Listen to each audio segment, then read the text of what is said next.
On me demande souvent quelle application de montage utiliser sur un téléphone, pour ceux qui n'ont pas la possibilité de faire un montage sur ordinateur ou tout simplement pour ceux qui ont une préférence pour le téléphone. Du coup, je vous ai préparé une liste de 5 applications de montage disponibles sur App Store et 100% gratuites. Donc ça concerne aussi bien les personnes qui font des vidéos sur YouTube, mais aussi les personnes qui font des vidéos sur Instagram, sur TikTok, etc.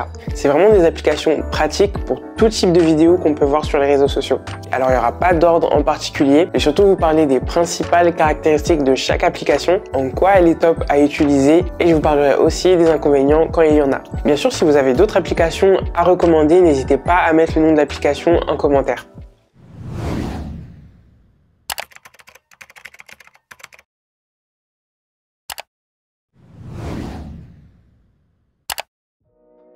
Hello, moi c'est Rita, si t'es nouveau ici, bienvenue sur ma chaîne. Ici tu trouveras plein de vidéos conseils, des tutoriels, des astuces pour t'aider à améliorer et faire grandir ta chaîne YouTube. Alors la première application dans la liste, c'est iMovie. Forcément c'est un produit Apple, donc ça va de pair avec l'iPhone. Et justement parce que c'est un produit Apple, on a un accès illimité sur tous les outils de l'application et il n'y aura aucun filigrane dans la vidéo finale. On peut exporter nos vidéos jusqu'en 4K. L'inconvénient majeur avec cette application, c'est que bien que tous les outils soient gratuits, justement, il n'y a pas tellement d'outils. Alors bien sûr, on peut faire un montage vidéo de A à Z, mais on reste sur des fonctions ultra basiques.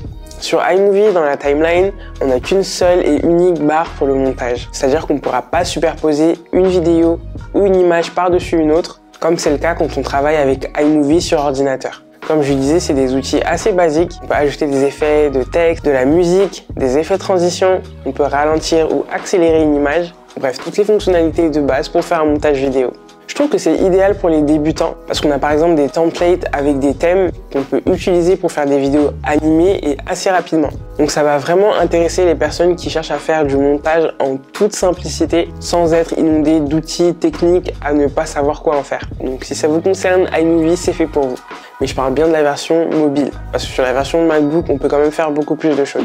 L'application de montage numéro 2, c'est Videolip.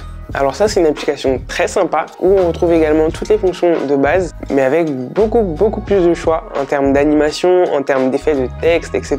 Et pour le coup, on peut vraiment faire de très belles choses dans cette application. Comme ici où j'ai superposé des vidéos entre elles, ça donne un effet assez sympa. On peut aussi fusionner des vidéos avec écran vert, donner des effets à son texte. Sur cette application, on peut aussi ajouter de la musique. Par contre, il faut faire attention parce que dans cette application, il y a une version gratuite et une version premium. Donc si vous utilisez un des éléments payants, au moment d'exporter la vidéo, on vous demandera de prendre un abonnement.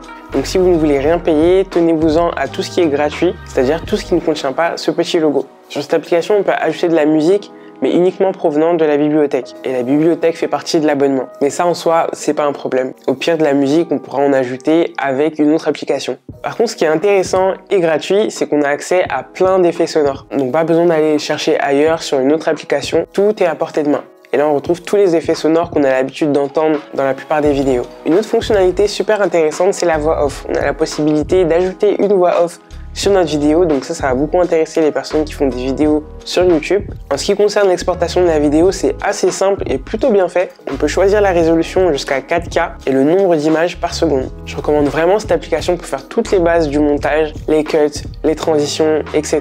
Et contrairement à iMovie, on est un petit peu plus flexible. Et là, surtout en termes d'animation, on pourra faire beaucoup plus de choses et des choses super sympas.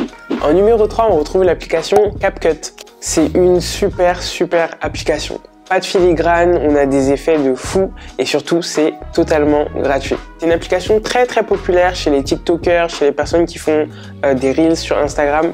Donc pour l'utiliser, c'est relativement simple. On clique sur un nouveau projet, on sélectionne les vidéos qu'on va utiliser dans notre montage et là on voit que l'interface est super simple à comprendre. C'est les mêmes outils qu'on retrouve sur la plupart des logiciels de montage sur ordinateur.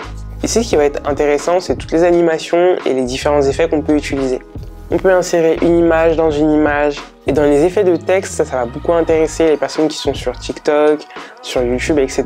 C'est les effets de texte réseaux sociaux. Donc pour ça, on va dans texte et on va cliquer sur modèle de texte. Et là, on voit apparaître tous les textes animés. Dans l'onglet réseaux sociaux, là, on voit tous les textes animés en lien avec les réseaux sociaux. Et cette application, au niveau de l'exportation, on va pouvoir choisir la résolution 1080p ou 4K et choisir la fréquence d'image par seconde. En numéro 4, on a l'application VN Editor. Là, on est sur une application qui est similaire à CapCut. Beaucoup d'effets à utiliser, mais un peu moins que sur CapCut. En revanche, l'application nous permet de travailler plus en détail sur des outils comme la colorimétrie. Ce que j'aime bien dans cette application, c'est que tout est fait pour t'aider à faire des choses créatives mais de manière simple et rapide. Par exemple, ici on a accès à des templates super intéressants. On va avoir des templates pour des vidéos TikTok, pour des Reels Instagram, pour des stories Instagram. Donc là, tout ce qu'on aura à faire, c'est d'ajouter nos photos, nos vidéos. Au niveau de l'exportation, on est aussi sur une résolution allant jusqu'à 4K. On peut choisir la fréquence d'image par seconde et même le bitrate. L'application VN Editor, elle est également disponible sur MacBook. Donc tu as la possibilité de commencer ton montage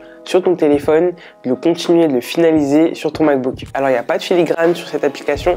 Par contre, attention, il se peut qu'à la fin de la vidéo, on retrouve une image de fin. Je pense que personne ne souhaite garder ça sur sa vidéo, donc il faudra penser à l'enlever. Et en numéro 5, donc en dernière application, on retrouve l'application Splice. Alors cette application, je trouve que c'est une application quand même qui est sous-cotée. En tout cas en France. C'est une super application qui équilibre bien le fait d'avoir beaucoup de fonctionnalités mais qui reste simple à utiliser. Personnellement, je suis très fan de l'interface, de l'ergonomie. À la création d'un projet, c'est ici qu'on va choisir le format de notre vidéo. Donc on a le choix entre la vidéo Instagram Story, la vidéo YouTube, TikTok, etc.